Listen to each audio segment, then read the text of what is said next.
get into it, let's bow our heads and pray. Heavenly Father, we thank you for having us gathered here today, being able to study your word and learn more, if possible, applying it to our lives and to help teach others as well, to be educated and be able to see that your way is the only way. In Jesus' name, amen. So, as I said, I am doing the first class on the history and reason for the Tabernacle and Tabernacles. And if I had known the history of the Tabernacle in itself, it being long and complicated, I would have started my study and research a long time ago. But be that as it may, we have to start somewhere. So let's go ahead and start with the dating of the Exodus, which dating in the building of the first tabernacle in the Exodus. And like many biblical dates, there is a lot of controversial when it comes to that between biblical scholars and archaeologists. And essentially, what I found out was that there were two dates that people generally go by. And I go by the first, simply because it seems the more logical. But they're known as the high date and the low date. High date was 1525 BC, is when people believed Moses was born. The low date, which I believe was, let's see, I had a paper up here with that on. I think it was like 1236 BC.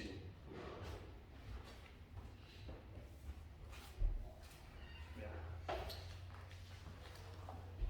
But let's start in Exodus 25. If everybody would turn there. And we'll be going over to verses 1 through 9.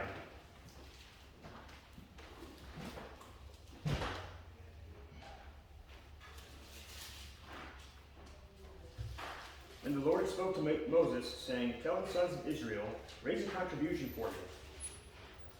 From every man whose heart moves him, you shall raise my contribution.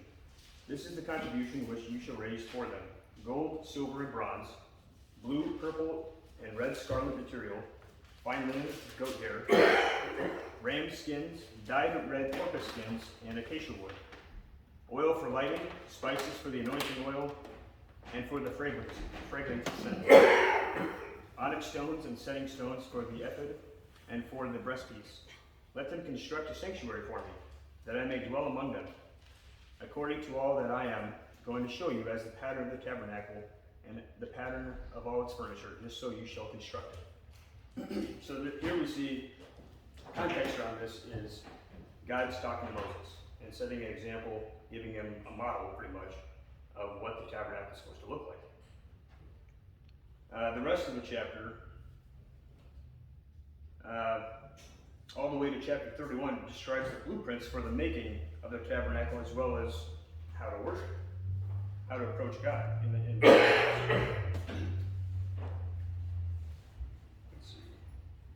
And then we get to chapter 32, and we see the Israelites starting to fall away from God again. But it actually isn't until Exodus 35 that we see the actual construction begin on the tabernacle.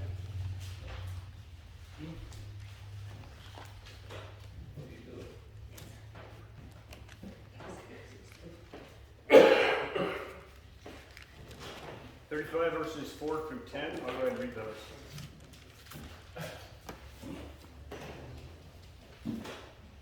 Exodus 35, 4 through 10 says, "Moses spoke to all the congregation of the sons of Israel, saying, This is the thing which the Lord has commanded, saying, Take from among you a contribution to the Lord. Whoever is of a willing heart, let him bring it as the Lord's contribution: gold, silver, and bronze, and blue, purple, and scarlet material, fine linen, goat's hair, ram skin, dyed red, and porpoise skins, and acacia wood, and oil for lighting, spices for the anointing oil, and for the fragrant incense, and onyx stones and setting stones for the ephod and for the breastpiece. Let every skillful man among you make all that the Lord has commanded."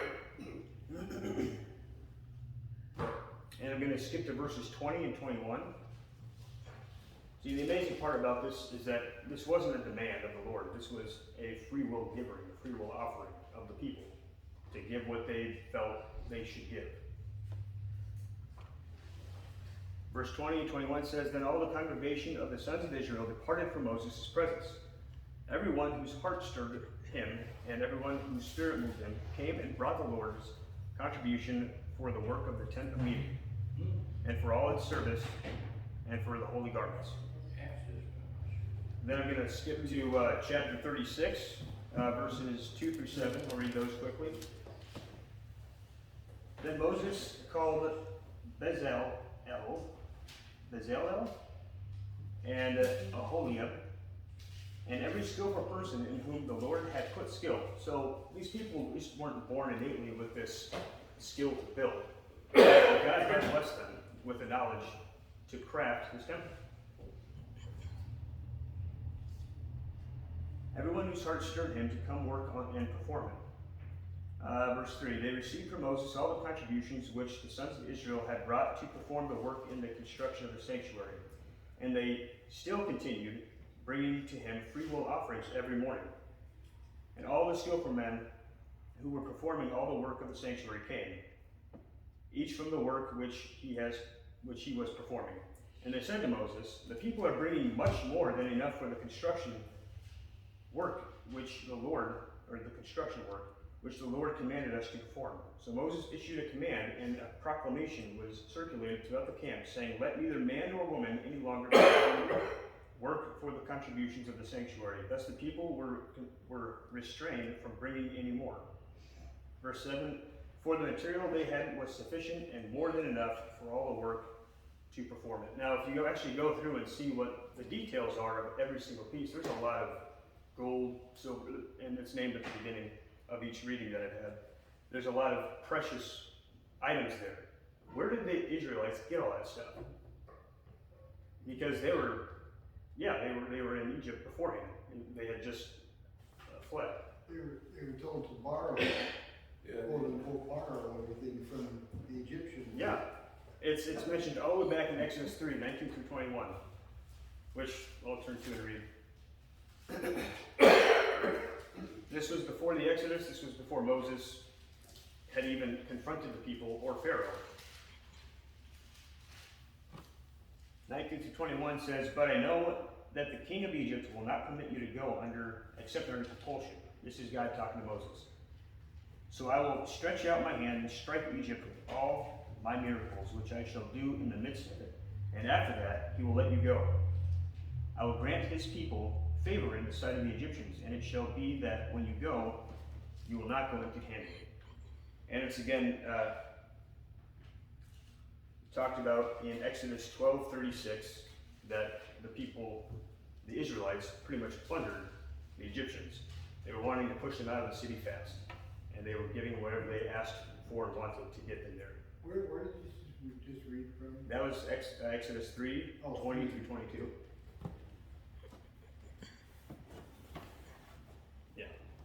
No, 19 to 22, sorry. So that's where the materials for the first tabernacle, for the tabernacle, came from, was the goods plundered from Egypt. The Israelites had on hand. Now, an interesting side note, when the Exodus took place, I'll get to that in a second, actually. Let's turn to Exodus 40, because we've seen the plan that God gave Moses. We've seen the Israelites construct it. Now let's actually read about them erecting it for the first time. Exodus 41 and 2. Then the Lord spoke to Moses, saying, On the first day of the first month, you shall set up the tabernacle of the tent of meeting. You shall place the ark of the testimony there, and you shall screen the ark with the veil. So this was the first time the tabernacle was erected. And when I read verse 2, on the first day of the first month, I wondered why God would make a particular reference in the timing of this. So I went back, and where am I at? Exodus 12, 1 through 3. I found a reference there.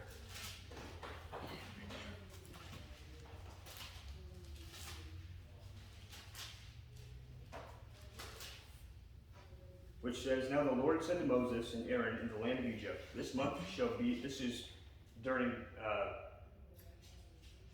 the 10th plague. So this is when the angel of death had passed over. This is the institute of the Passover, pretty much. Now the Lord said to Moses and Aaron in the land of Egypt, "This month shall be the beginning of months for you. It is to be the first month of the year to you. To the congregation of Israel, saying, on the 10th of this month they are each one to take a lamb for themselves according to their father's household, a lamb for each household."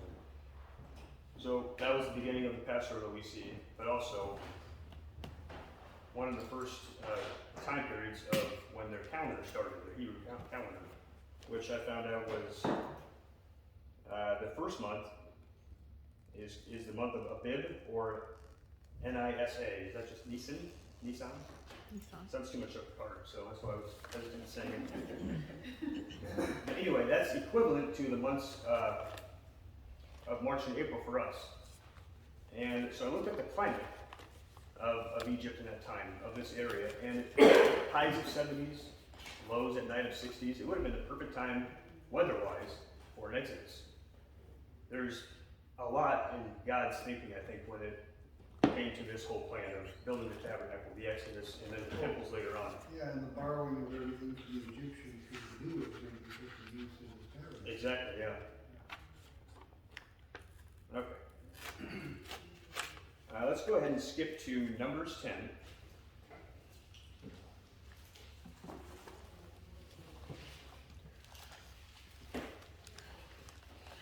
By the way, if there's any comment you want to make, feel free. I'm not that formal of a teacher. Go ahead. Yeah, I was just thinking, the one you read earlier, of the people were so generous and brought so much they had to restrain them. Yes. And you don't hear very many churches saying, don't give so much in the offering. You know, our church has too much money, and we're meeting all of our expenses. Just please, slow down, don't give. Yeah, especially it's nowadays. just a different situation. Yes, yeah. And I haven't actually watched those TV evangelists before, but they seem like they don't ever stop asking. They always need something. You never have enough. Yeah. But let's continue on Numbers 10, verses 11 to 13.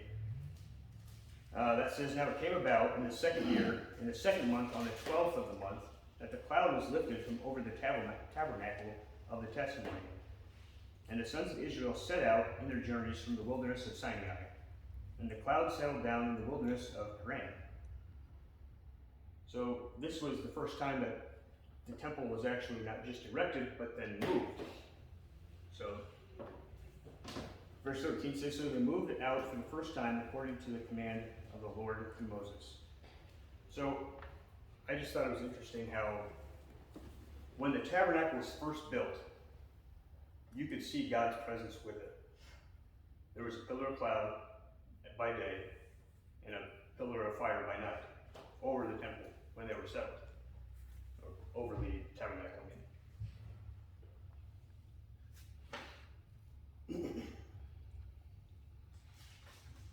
Let's go to verses 33 through 36 in the same chapter.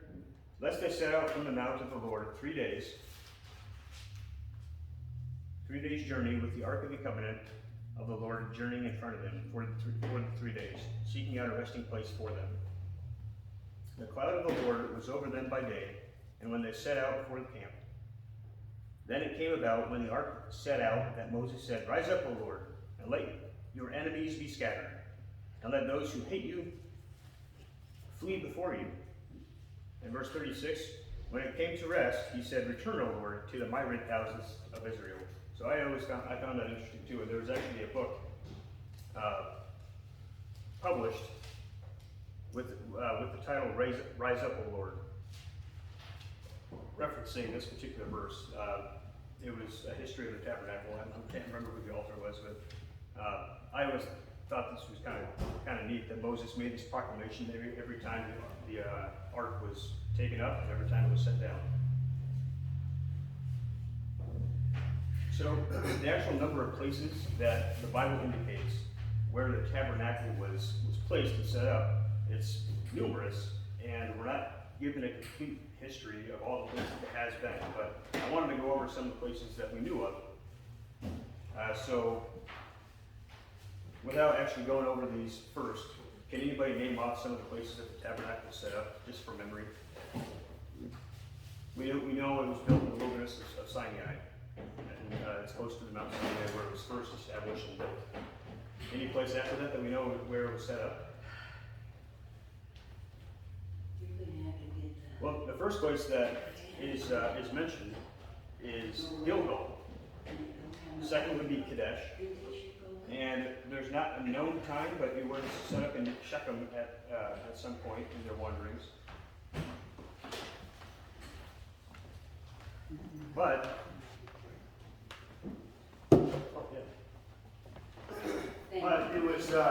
it was set up in Shiloh eventually, that we see in Joshua 18. So if you want to turn to Joshua 18:1.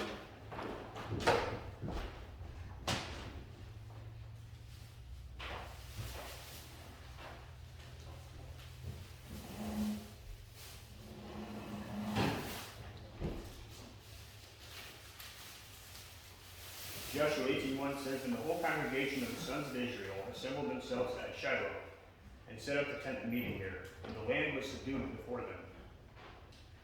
So Shiloh continued to be the resting place of the tabernacle for roughly 400 years. I think it's around 369 years, I believe, until its destruction by the Philistines around 1050 BC. That was at the Battle of Ebenezer, which is gone over in 1 Samuel 4:1-5. And you can try to keep up with me as I'm reading through these verses. If I'm going too fast for you, just let me know. I don't know if I'll slow down. So. I do have it written in my notes though to slow down because I tend to start speaking too fast. But 1 Samuel 4.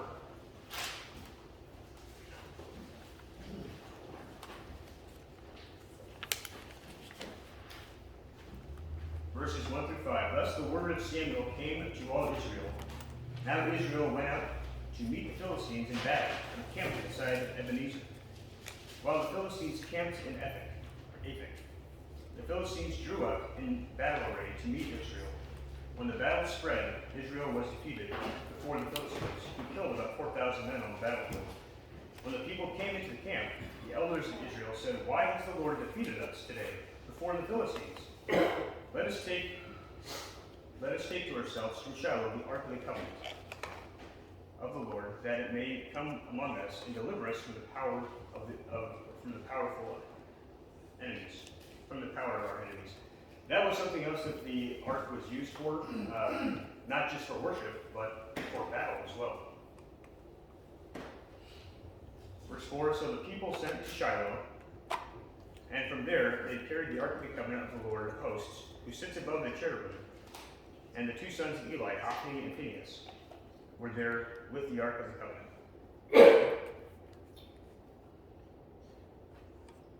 This particular part, actually let me read verses 10 to 11 first. So the Philistines fought, and Israel was defeated, and every man fled to his tent, and the slaughter was very great. For there fell of Israel 30,000 foot soldiers, and the ark of God was taken, and the two sons of Eli, Hophni and Phinehas, died. I'm not going to go over it, but Eli also perished that day when he received the news. But this is also mentioned, I'm not going to go over this, but it's also mentioned in Jeremiah chapter 7, verses 12 to 14. Yeah. Why was the Ark of the Covenant used for battle? Well, it was pretty much wasn't just symbolic for the people of Israel to gather around and to bolster their armies, because they really thought, and they had seen God's power. They knew God was on their side. And having that in your heart and mind, you feel like nothing can stand against you. And it's true. But God was not with them that day.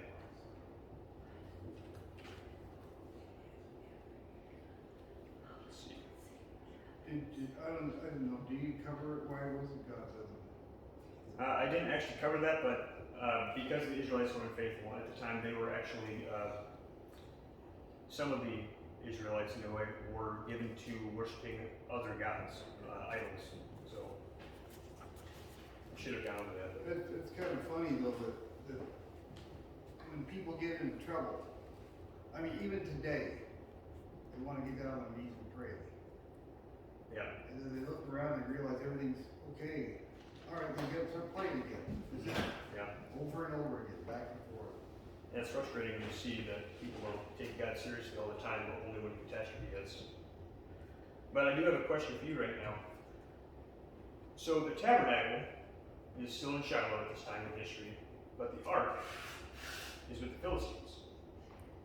Is the tabernacle still a tabernacle without the ark of the covenant inside of it? What does tabernacle mean? I was going to say the answer is yes. It just means dwelling.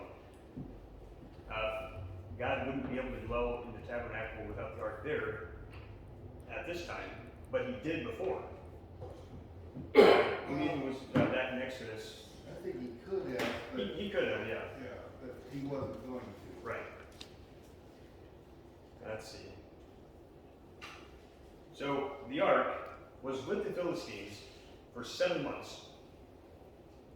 It went to 5 different cities, and it caused havoc for the Philistines wherever it went. Which we actually read that in 1 Samuel 6, 1 through 21. I'm not going to go over that whole chapter, because that's practically what it is. But the cities that the ark went to were Ashdod, Gaza, Ashkelon, Gath, and Ekron. Now, it caused so much trouble that they actually just handed it back over to the Israelites. They took it to where the men of Beth Shemesh were, and they in turn, because of the incident that happened there, they were mistreating the ark, and some people had died. It's unsure on the actual number of people. Some say 50 people, or 70 people. Some say 1,070 people. A lot. Either way, the men of Beth Shemesh actually in turn called for the men of Kirath Jearim to take it, because some of them, because they had looked into it, were instantly killed. So the men of Kirath Jearim took the Ark of the Covenant, and that's where it remained for a while. Let's turn to 1 Chronicles, chapter 16 now.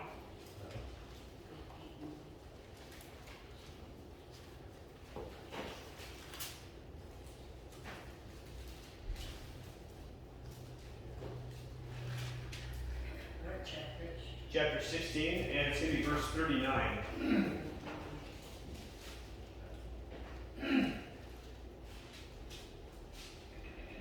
Where you at, Gavin? This is 1 Chronicles chapter 16. I'm going on with verse 39. To give you the context of this is David celebrating because he had recovered, or rather, has the ark back.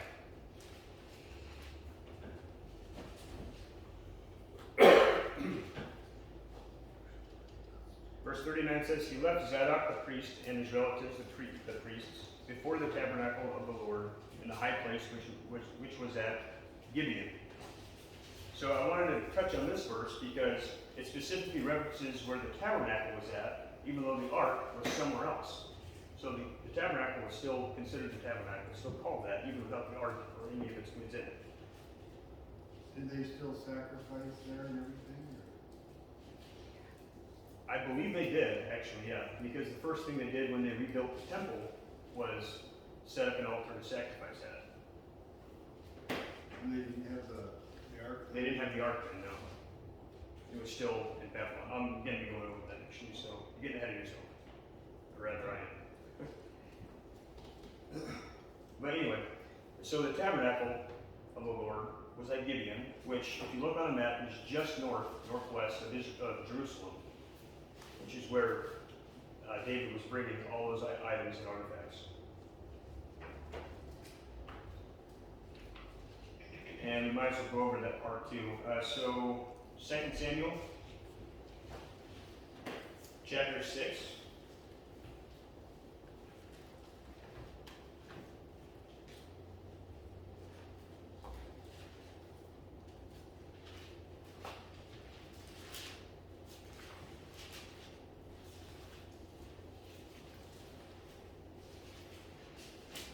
verses 1 through 3. 2 Samuel chapter 6, 1 through 3. Now David again gathered all the chosen men of Israel, 30,000.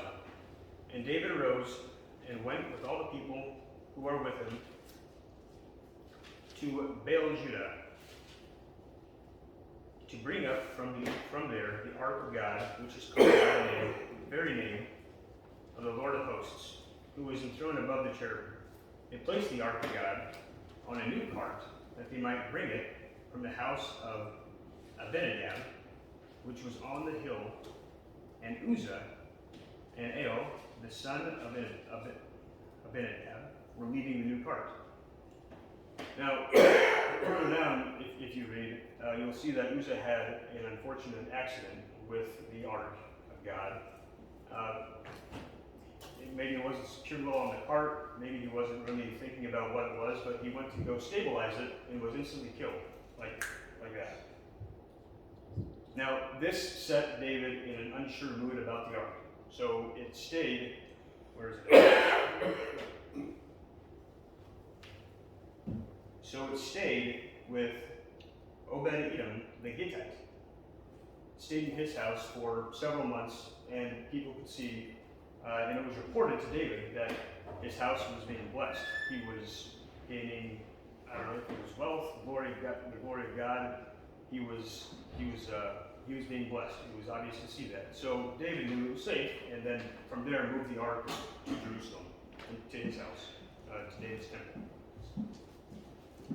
It's interesting, Gavin, to contrast the story there in Samuel with the one in Chronicles you referenced to, because when David eventually does bring it to Jerusalem, he's learned from his mistake. Yeah, exactly. I mean, it was really David's fault for the way he planned it all, because it never should have been on a card. Yeah, they didn't really think about the reverence of what they had. And and they didn't, there's clear instructions to how it should be moved, and they finally get Levites, they get the poles, and they do it the right way. Right.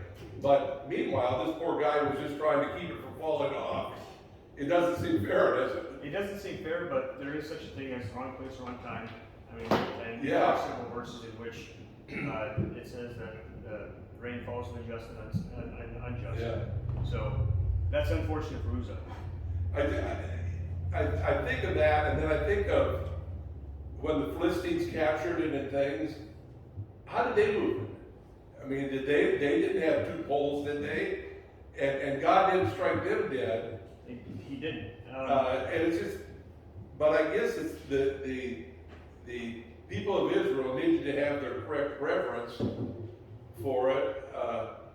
That whole thing was a mess because David got in trouble with his wife for his dancing, and I mean, that's true.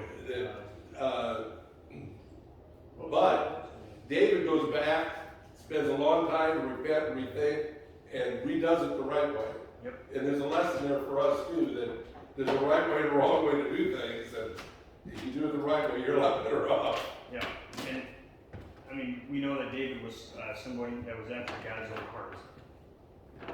And I think it's because of his complete turnaround with this that really the question why. Well, how often do we try to go someplace or do something a certain way and we hit a wall? We hit a wall over here, finally we stop and we think about it, and we go, well, God, what do you want me to do? Oh. You know, well, I've had similar things like that too. Like being here, actually, there are several things that I was supposed to be planning and supposed to be at, that kind of stuff. But overall, I was thinking to myself, no, I need to be here because this is where I had, promised that I was going to be giving this class, the sermon. And my wife wasn't happy, but she understood in the end. Because, I mean, she knew she wasn't going to win out against me in the church. But, anyway. So, let's continue on. Let's see, I read that. Okay. Oh, I didn't read.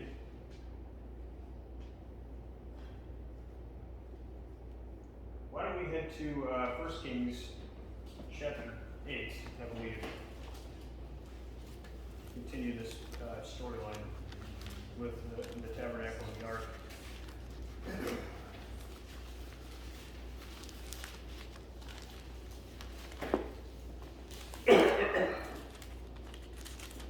So the context around this is Solomon built the temple, as we read in 1 Kings 5, starting back in 1 Kings 5. It goes through chapter 6 and 7 and all the way up to 8.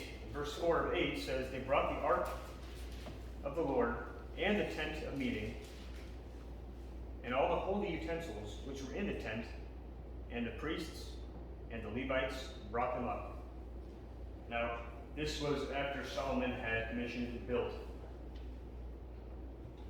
the temple. And let's go ahead and read.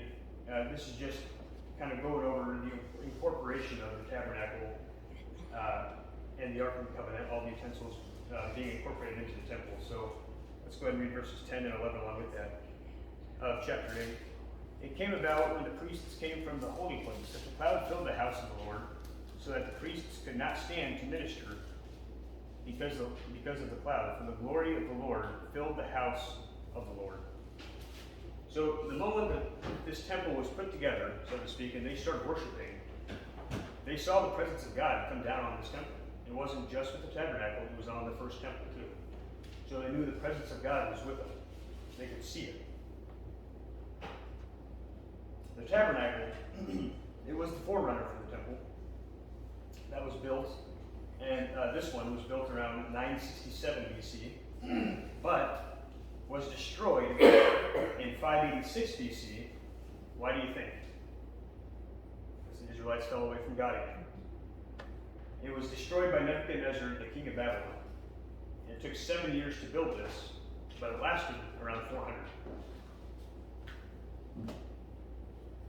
Now, before continuing on with the history of the tabernacle and the temples being built, the reasoning behind it, why? What was the purpose of this? And I'm sure you guys know. You can shout out and answer if you want to. Dwelling place of God. That's exactly the first thing that came to my mind too. It was a dwelling place for the Lord. Solomon, when he dedicates the temple, makes it clear though that God's not restricted to this. He said nothing can contain God. God is everywhere, and God's with us here. But it seemed like for the people, they needed something to kind of put their focus. That's exactly it. And so it wasn't like God was only in the most holy place above the ark on the mercy seat. Right. But that was symbolic of where it was. Yes. And so they needed to for their sake, to think toward that. It's sort of like, we don't need a church, but it gives us a place to focus our worship. Exactly. And it's helpful, and it's certainly helpful for the Jewish people. Especially during the time too, when warmongering and different wars were very prevalent and could happen more often than they do nowadays. But I think the reason the temple was built, though, is because God said, this is where we're going to be, right here. We don't have to move the tabernacle around anymore. This is the temple, it's where it's going to be. As long as you behave yourself, which didn't take very long for them to fall away from that. no, it didn't. Yeah. I'm going to skip back to Exodus 25 again, really quick. Just to go over it. Exodus 25. I'm skipping back to Exodus 25 again, really quick. Just for a single verse. It's verse 8.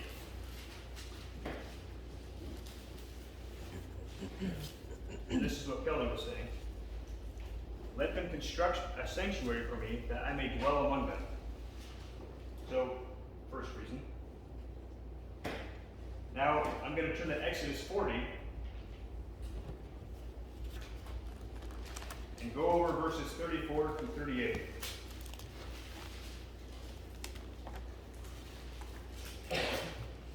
Which says, and the cloud covered the tent of meeting, and the glory of the Lord filled the tabernacle. Moses was not able to enter the tent of meeting because the cloud had settled on it, and the glory of the Lord filled the tabernacle.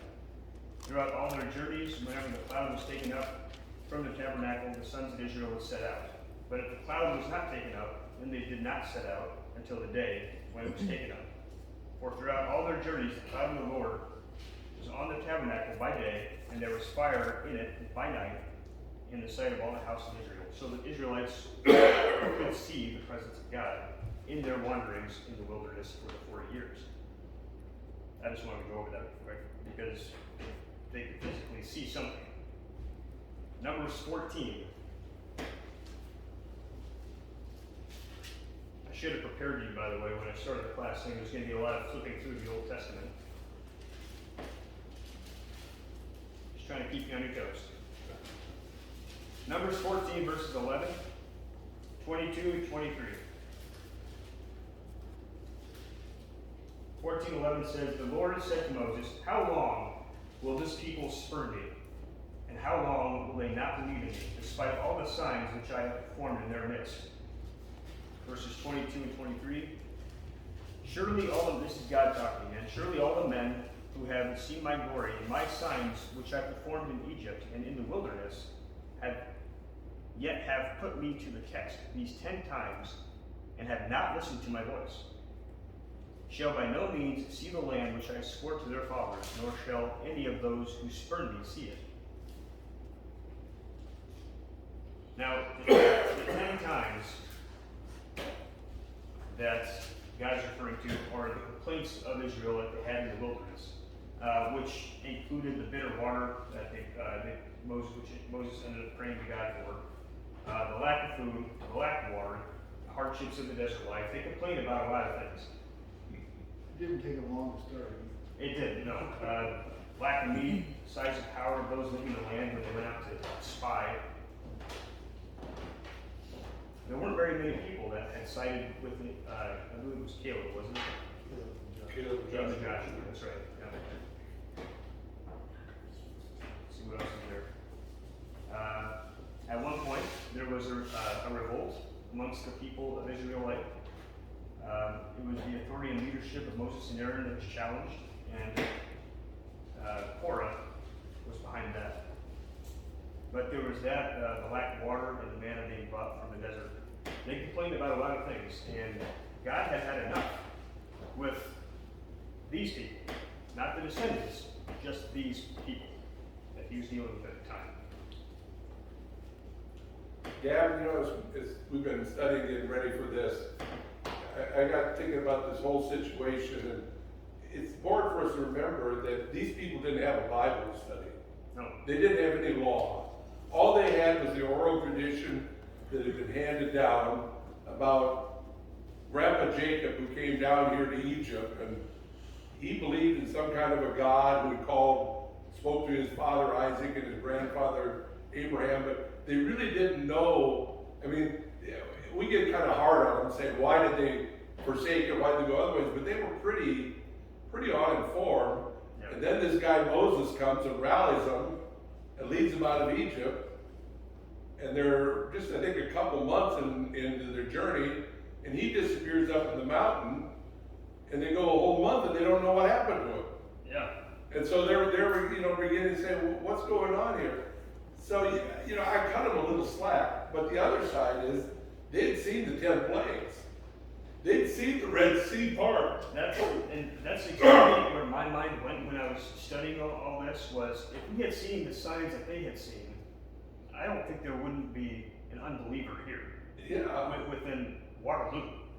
Within the U.S. maybe. I mean, there's going to be people that doubt and all that, but I mean, if you can physically see the wonders of God at hand happening, it's hard to contradict that. Yeah. But And they did. they did, because they had seen it and they quickly forgot. But I was trying to put myself in their shoes as well. They dwelt among the Egyptians. They weren't used to the worship that God was asking of them, telling them. They weren't used to that type of lifestyle either, because they had been in Egypt in a city life for quite some time. I think they were there for over 400 years. 430 years, yeah. But Chondra talked briefly yesterday about mind and heart being in a different place. And I'm not sure exactly if you remember the context of that, and I thought of this with the ancient Israelites. Their minds and hearts which weren't with God. They could see the signs and they knew that they were supposed to believe, but it just wasn't there. And back all the way in Exodus 32, God called that out beforehand. Exodus 32, 7 through 9. I'll read that really quick.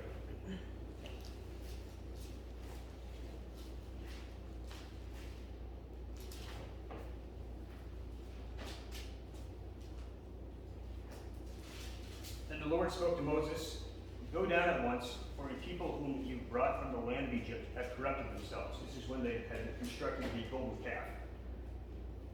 Verse 8, "They have quickly turned aside from the way which I commanded them. They have made for themselves a molten calf, and have worshipped it, and have sacrificed to it, and said, 'This is your God, O Israel, who brought you up from the land of Egypt.' And the Lord said to Moses, 'I have seen this people, and behold, they are an obstinate people.'" He knew the type of people he was dealing with. But that didn't change the fact that they frustrated him. And it's frustrating to read that as well, because nowadays, I mean, hindsight's 20/20, obviously. So us seeing how this worked out is just, why didn't they just believe? So, referring back to the cloud and the pillar of fire, it was in this way that God showed his presence. It was manifest this way for God to show that he was with them in the tabernacle and the temple. Because, going back to the reasoning of this, he wanted to be the center of the Israelites, culturally, religiously, and in their lives, and everything. He wanted to be the center of it. This is God we're talking about. That shouldn't be too much to ask for.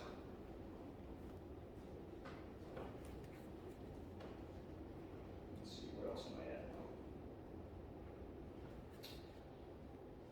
So, obviously we've covered some of the sins of the Israelites, their fallings away with God.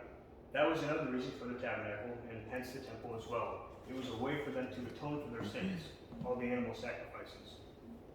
And then symbolically, it was pointing to a better sacrifice in which you didn't have to sacrifice animals anymore. It was pointing to Jesus and his death covering our sins. Let's continue on in 2 Chronicles.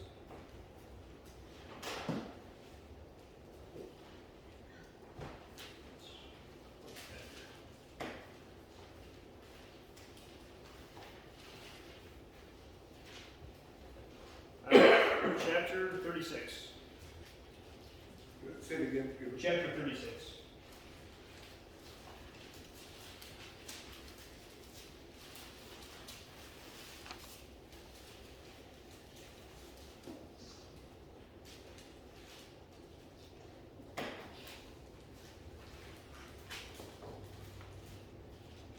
Well, hey, it's the last chapter. That's why you can find it. I'm going to go ahead and go over verses 20 through 23, which says, "Those who had escaped from the sword, he carried away to Babylon, and they were servants to him and to his sons until the rule of the kingdom of Persia." So this was after the destruction of the temple at Shiloh.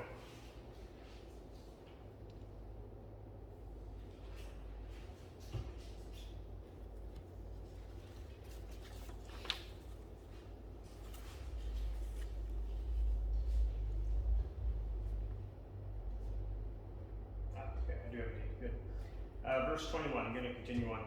"To fulfill the word of the Lord by the mouth of Jeremiah, until the land had enjoyed its Sabbaths, all the days of its desolation, it kept the Sabbath until 70 years were complete." In verse 22, "Now in the first year of Cyrus, king of Persia, in order to fulfill the word of the Lord by the mouth of Jeremiah, the Lord stirred up the spirit of Cyrus, king of Persia, so that he sent a proclamation throughout his kingdom, and also put it in writing, saying, 'Thus says Cyrus, king of Persia, the Lord, the God of heaven, has given me all the kingdoms of the earth, and he has appointed me to build him a house in Jerusalem, which is in Judah. Whoever there is among you of all his people, may the Lord his God be with him, and let him go up. So Cyrus had issued a declaration of free religious practice, pretty much, and was letting the Jews at the time go to Jerusalem and finish building the temple of God. Now this happened around 538 BC. God always made sure, even after the captivity in Egypt and the captivity in Babylon, God always made sure that he had a way for his people to come back to him. It wasn't until 515 BC that this temple was actually finished. We'll go ahead and turn to Ezra 6 to see evidence of that.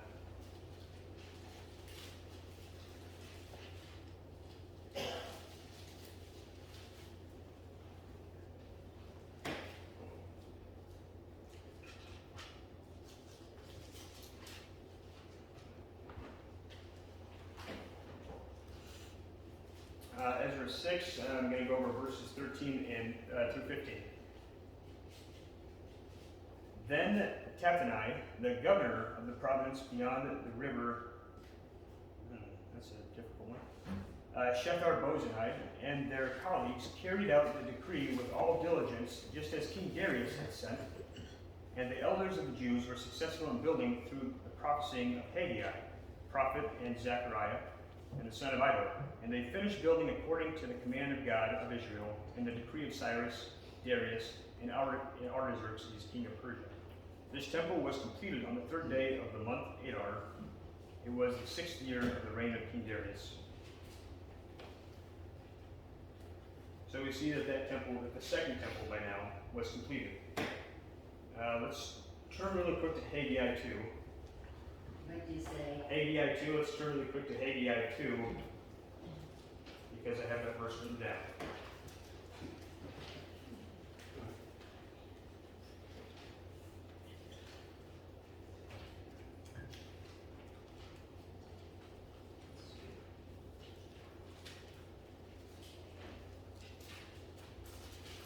If you have difficulty finding it, it's right after Zephaniah, because I know I had difficulty.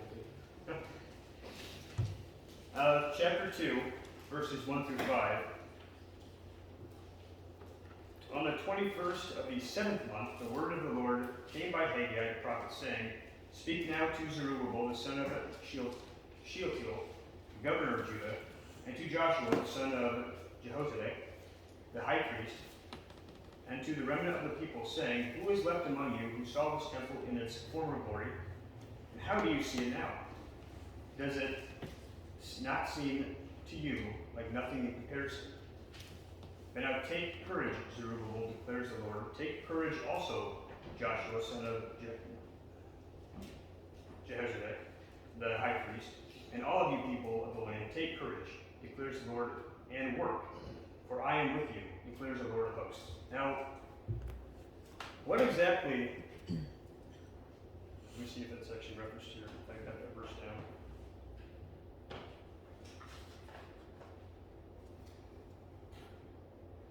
I think it might have been in Ezra 3. I'm not going to turn there, but in Ezra 3, I believe it said that after the second temple was completed, the older generation that remembered the first temple, they saw it and wept. Why do you think they wept?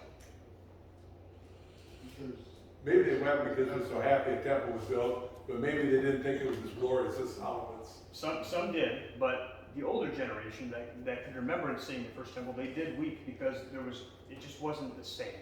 It wasn't as magnificent, as glorifying as the first temple being built. And that could have been the materials at hand to them, but I think it's because God's presence is the physical manifestation that he had within the tabernacle and the first temple was not on the second temple. Which they noticed when it was built. After it was built, I mean. Gavin, before you leave Haggai, Yeah. of course he was the prophet after they'd come back, But you read that first chapter, he really gets after the people because he says, you're building fancy houses for yourself, and the temple's not getting built. Sometimes I wonder if he would, come to people today and say, look at where you're living and look at your church. Yeah. And so anyway, he gets after him. But it's interesting to me, he says, I think it's like verse 3 or 5. Now this is what the Lord Almighty says, give careful thought to your ways. You planted much, but you harvest little. You eat, but you never have enough. You drink, but you never have refill. You put on clothes, but they're not warm. You earn wages only to put them in a purse with holes in it.